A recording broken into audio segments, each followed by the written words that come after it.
All right, we are back. Very consistent now, once a week or something. Trying to anyway, not always, but here we are. Back from the animal cage. That was a blast. Might even do an episode on that. If not, I'll talk about it on the main ZeroW podcast. But today I want to talk about gear. Steroids is what I want to talk about. I made the wraps episode. If you haven't listened to that, go listen to that. And someone asked me a question in my Q&A. Sorry, I can't remember who exactly it was. They asked me the question, can I do the same sort of thing but talking about steroids? And I'm more than happy to. And I just sort of want to set a disclaimer straight off the bat. This is not talking about compounds, what to take, how to take it. That is not my job. That is not my expertise. There are people that know that stuff that you can contact and learn more about. That's not what this is about. I want to talk more about the actual training implications, what it means in terms of programming, in terms of risk of injury, in terms of rate of progress, in terms of all the other stuff that you may be wondering about when it comes to gear. Obviously, I have a hell of a lot of experience coaching people in the untested division who use performance-enhancing drugs. I've had numerous consultations with Broderick Chavez, who's an expert in this field, and many of my lifters have worked with experts like Broderick that I've sat in consultations with to learn more and more about this stuff.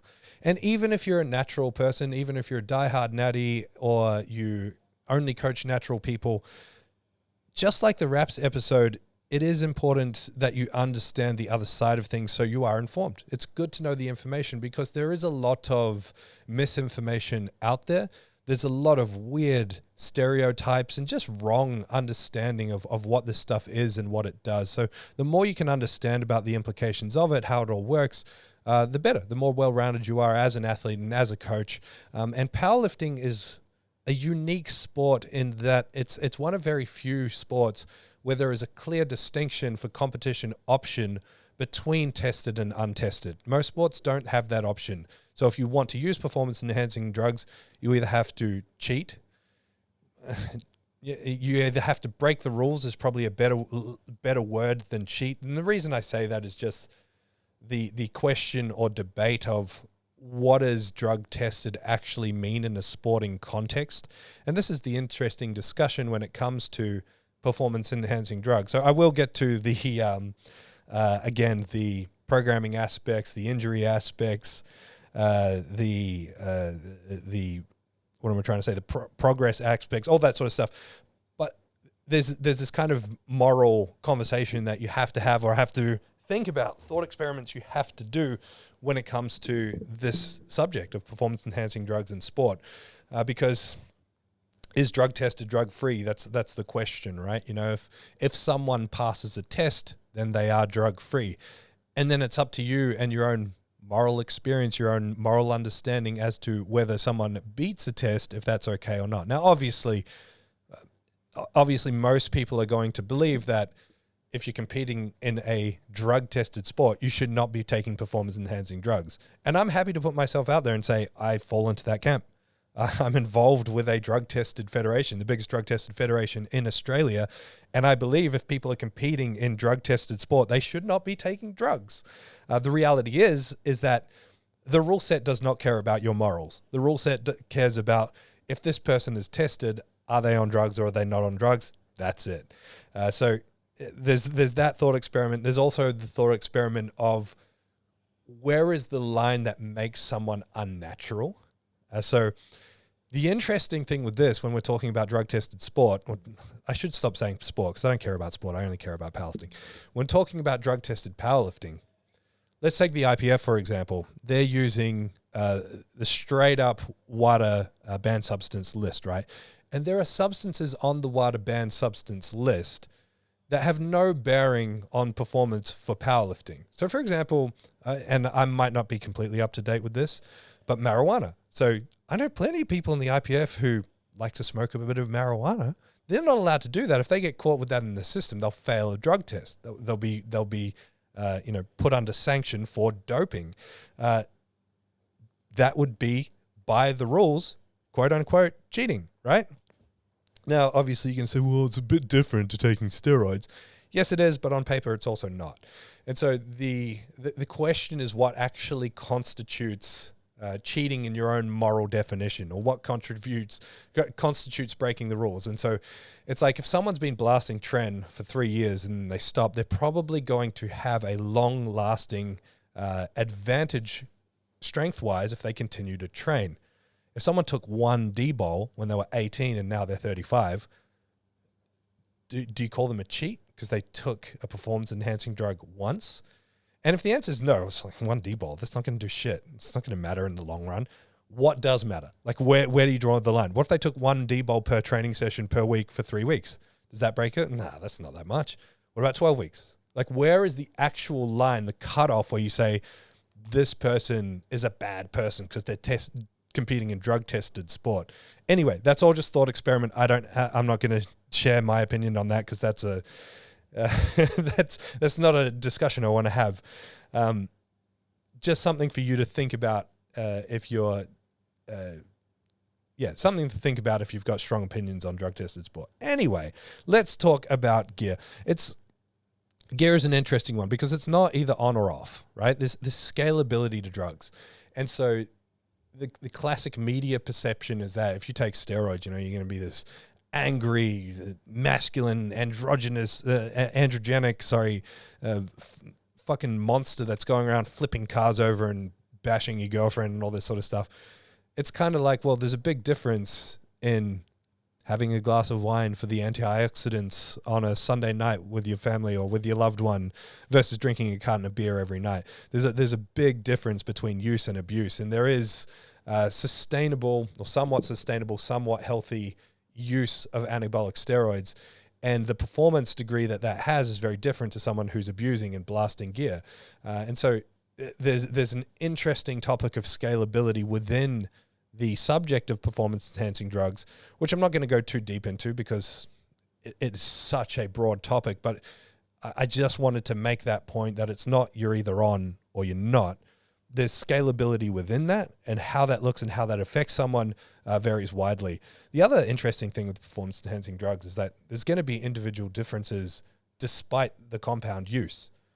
Like people are going to respond differently, just like some people are just genetically stronger or better than other people. Better. Some people are either genetically stronger or better at lifting, more gifted, strength, muscular, whatever, than other people. So the other thing with performance-enhancing drugs, of course, is that you're not going to a chemist and getting your tren prescribed. The stuff is happening on the black market. And so what's in that bottle and how much it's dosed at is anybody's guess. There are ways of testing, of course, to some degree, but there's some variability within that. And this is all just like tidbits of information to understand that the discussion around performance-enhancing drugs has to be had with a degree of education and understanding so that you can understand the nuance so that misinformation is not continued to be spread.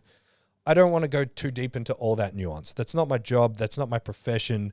I enjoy listening to it. I enjoy the discussion around it. But what I really want to talk about is the stuff that I'm good at, which is the coaching side of things. I just want to touch on one more thing before I get there, which is anybody who's considering or has had experience with performance-enhancing drugs, really anything to do with somebody that's going to take or is taking performance-enhancing drugs. There is a reality that nobody ever talks about. Everyone talks about the process of getting onto gear. Nobody really ever talks about the process of coming off of gear. And I can tell you, again, in my numerous years of experience and working with over 1,000 lifters and working with lots of lifters that are using performance-enhancing drugs, all the problems, or not all the problems, most of the problems center around coming off, especially in young people. The question of when do you start gear, I mean, that's a whole nother moral discussion that we're not going to touch in this podcast. Coming off, no one talks about it, right? And most of the problems exist with coming off. Nobody tells you what happens when you come off, the process of coming off, what it does to somebody's mentality, mental health, their performance. And so the vicious cycle that young people or less mature people get in, it's not always an age thing. And when I say young, I'm talking about like sub 27. And they talk about your prefrontal cortex being fully developed by 25. The reality is you don't really know who you are and what you're about till you're like 27 to 29. So even 25 is still young, right? So in that sort of mid to early 20s phase, People who come on performance-enhancing drugs, maybe take a little bit more, do a competition, decide to come off, all of a sudden their strength, their identity, everything is tied up in their performance while they use performance-enhancing drugs. When they come off and things start to go sour and they don't feel very good about themselves, a lot of people, even with the information, have a hard time rationalizing what they're feeling on the inside as being part of what they're doing to their body with these drugs. So they'll feel all depressed, they'll feel horrible. They're like, the only time I feel good is when I'm strong, which was when I was on PED, so I'm going to jump back on. And normally when they jump back on, they go on harder. And if they don't have that information, it's even worse. Like, because most people tell you that when you come off gear, you're going to crash for a couple of weeks and then you'll be sweet.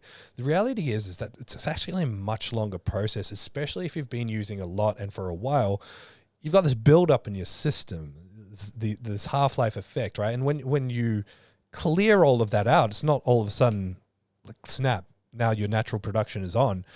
Your hormones work with feedback and feed forward mechanisms, these loops, right? These communication loops. So by the time your body realizes, oh shit, we don't have any test here, we need to make some. Like, that factory is full of cobwebs, man. It's been shut down. It takes a while for all of that to kick back online and to kick back up and to start production and to get to healthy levels. In that process where there's limited testosterone floating around in that person's system, I'm talking primarily males, right? That person is going to feel horrible. They're going to feel depressed. They're going to feel sad. They're going to feel weak. They're going to get skinny fat. They're going to hate everything about it. That's kind of the danger zone. That's when people make really bad decisions. That's where people quit training, quit coaching, that like all the bad stuff happens there. And very few people understand that from an actual experiential perspective. They haven't seen people go through it. They haven't gone through it themselves. And so coaches just kind of get blindsided by this, or friends get blindsided by this. All of a sudden, this person's completely changed. So if you are planning to use, you need to understand what this stuff is doing to your body, and you need to understand what's going to happen when you bring doses down or you come off, because that's where it gets most people. And most people, even with the information, will deny it or just be ignorant to it. And yeah, I just wanted to labor that point. All right, okay, let's talk about the actual stuff. So I've written 4 main points here that I want to touch on real quick. This is not going to be a super long episode. I just want to, I guess, almost like wraps, clear up some myths, right? So let's talk about the first big one, which is what does this stuff actually do to somebody's progress? So normally what I talk about here is it doesn't actually improve your rate of progress. Now, of course it does, right? If you're mapping things out over the lifetime of training, your rate of progress as an average is going to be increased if you use performance-enhancing drugs. But if you shrink things down and you just look at the rate somebody is progressing rather than an average, but like, you know, as you're moving through time, I guess, what you tend to see with performance-enhancing drugs is that you get this little boost, right? Let's say Jeordie, man behind the camera, he's like, fuck yeah, I'm ready to go. Let's juice me up. Let's start. When he jumps on testosterone, and most people are going to start on something like testosterone, when he jumps on that substance, he's going to get a boost in his performance. Let's call it like 10%, right? So he gets a 10% boost in performance, and that happens as things build up in his system, and then it kind of stabilizes and away he goes. So he's going to get an immediate sort of, not immediate, but like a short-term improvement in performance. And then things will pretty much progress at the same rate as they were before when he was natural. I'm talking mainly strength outcomes, right? And so this is where people get blindsided, and this is where people make mistakes with performance-enhancing drugs. They jump on a substance for a competition. Say they plan it for like 15, 16 weeks, whatever. They jump on a substance, go through the comp, get all these PBs.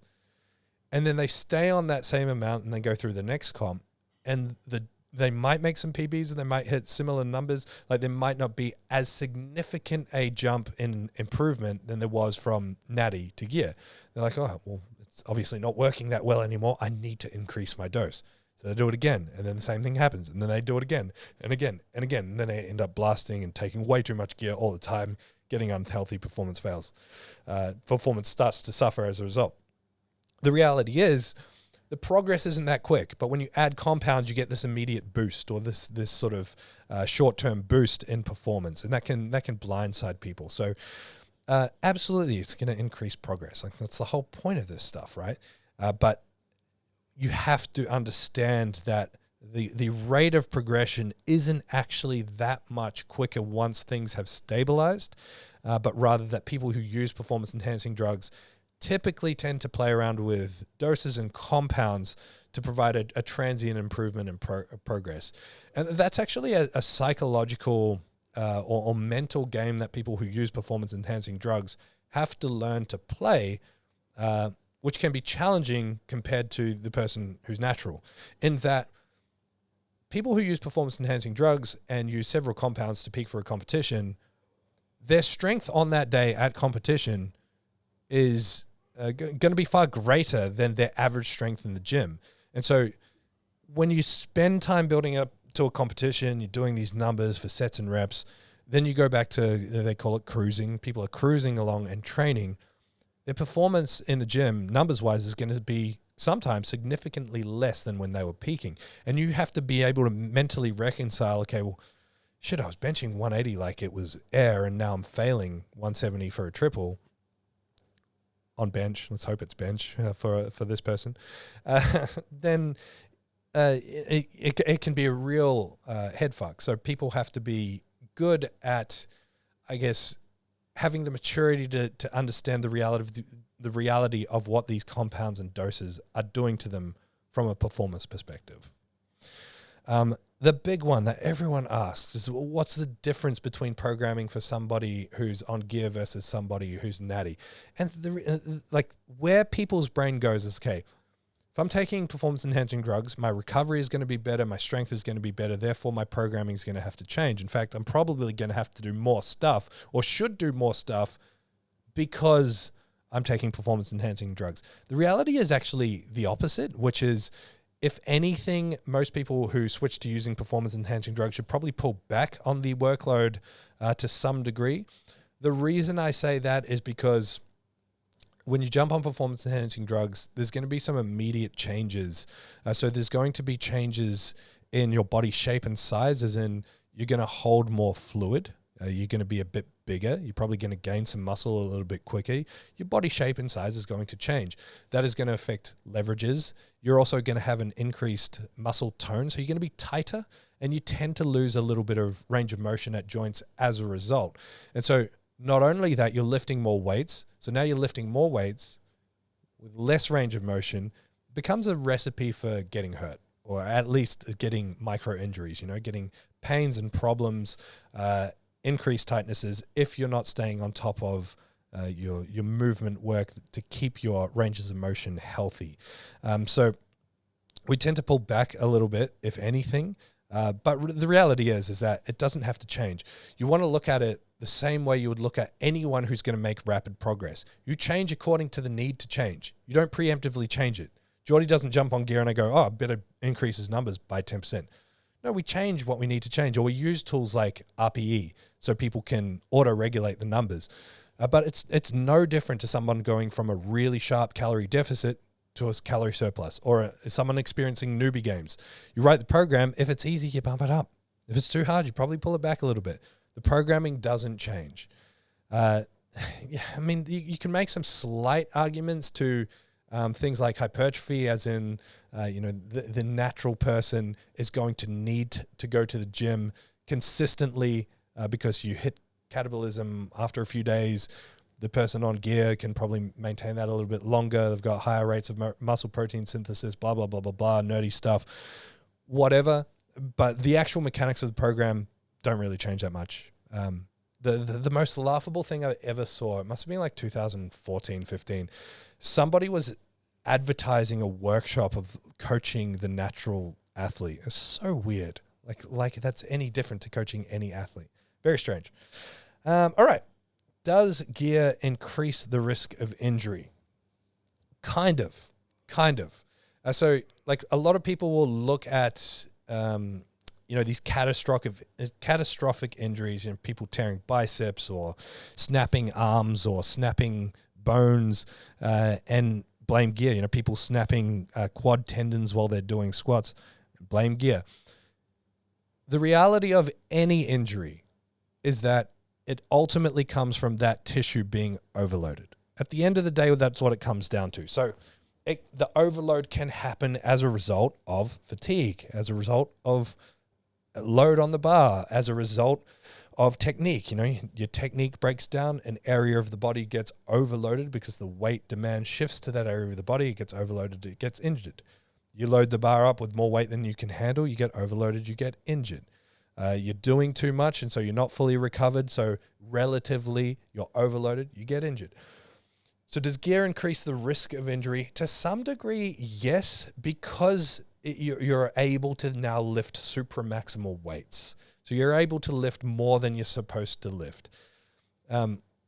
This isn't really super scientifically sound, but a good way of looking at it is that gear allows you to kind of override your natural safety net of instability. So what I mean by that is like saying you're doing a squat, you lose your brace, your back and hips get all out of sorts. You just fail when you're natural. When you're on gear, now all of a sudden you've got a little bit of juice to sort of push you through that point and stay longer in that point and fight harder with more load. Not necessarily always a good thing. The other thing is what I was just saying before, range of motions can be affected, more muscle tone, so generally tighter. These things can add up and be a little bit of a recipe for injury. And people will say, oh, people tear things really bad because muscles grow faster than tendons, and as a result, you know, if you take gear, you're going to snap off your biceps and your knees. It's a bit of an old wives' tale, and just like any old wives' tale, there's a slight element of truth to that. Do muscles grow and adapt faster than tendons? Yes. Will taking steroids automatically make all your muscles snap off? No. Like, normally when you see people get these catastrophic injuries outside of like freak circumstances or pre-existing problems that have manifested over time, things like quad tendon snapping, for example, it's overload. It's people that have peaked really hard for a competition. They don't have the requisite control, stability around their hips. And so that area of the body, the knee, gets overloaded and snap it goes. So gear can play a role to that especially. That's why you see a lot of these injuries happen at competition, because all of a sudden people are pushing these compounds to peak hard into the competition and push their performance a little bit further. They're lifting weights that they're not used to lifting. Most of the time, though, these catastrophic injuries are preventable. Like, most people who have snapped a quad tendon will tell you that they had patellar tendinopathy for months leading into it, or knee pain for months leading into it, that they just kind of train through. Most people who snap bicep, in fact, almost exclusively people who snap bicep tendons, are missing the external rotation they need to get that underhand on the bar. What does your bicep do? Like, one of its, tertiary functions is that extra bit of rotation. If you turn your arm out and then turn it as far as you can, your bicep will turn into rock. If you can only rotate to there, bicep has to work really hard to get your palm facing up. And so it just gets cranked. It's not necessarily the gear's fault, but the gear can be contributing to that. I don't think it's fair to say that gear causes injuries. I think gear affects some of the risk factors that can lead to injury, is a better way of thinking about it. That's about the main points that I had to say. Again, I've had a lot of experience coaching and working with people on performance enhancing drugs. I've built up a large anecdotal database of information, I guess you could say, and I've got that directly side by side with working with, I would argue, many, many, many more people that aren't on performance enhancing drugs. It's funny. The internet's funny. Like, you read some things about yourself every now and again, or see some comments or whatever, and people think that I'm a guy that coaches people on gear. Yeah, I coach a lot of strong people, and I coach some people that take performance enhancing drugs. I think you'd be hard pressed to find another coach in Australia that has taken as many people to the international IPF stage than I have. I've taken over 50 people to international IPF competitions over the years. It's probably more like over 100. I haven't actually gone back through and done the numbers. Last time I checked, it was like 60 or 70, but that was several years ago when I actually checked. Anyway, my final piece of advice is that if you are going down this road or you want to learn more, look to the experts. The really challenging thing with performance enhancing drugs is that there's been no studies on this stuff since like the dark ages, the 60s or 70s. I don't even know, but a long, long, long time ago. And when people are making sweeping scientific comments on this stuff, like this compound has this property based on the research, that research was done like 40 or 50 years ago, using compounds that are being used for a completely different purpose at doses that are far, far, far, far less than what people are using for performance doses. And we know for a fact when it comes to drugs and pharmacology that it's not necessarily a linear responsive effect with dose. It's not like you take more and you get the same increase in the effect. It just doesn't work like that. And so the hard thing with experts when it comes to gear is that they need a shitload of anecdotal experience, and automatically within that, and I'm admitting this from my own comments and in everything I say, there is some degree of bias. Like my anecdotal experience when it comes to coaching is built around my coaching systems and what I've been doing for the last 12, 13 years. There are going to be some issues with that. And same thing when it comes to experts on performance enhancing drugs. There are plenty of them out there. I don't think I need to say anything more. I think that's enough for now. That was fun. Hope you enjoyed it, and I'll talk to you soon. Bye.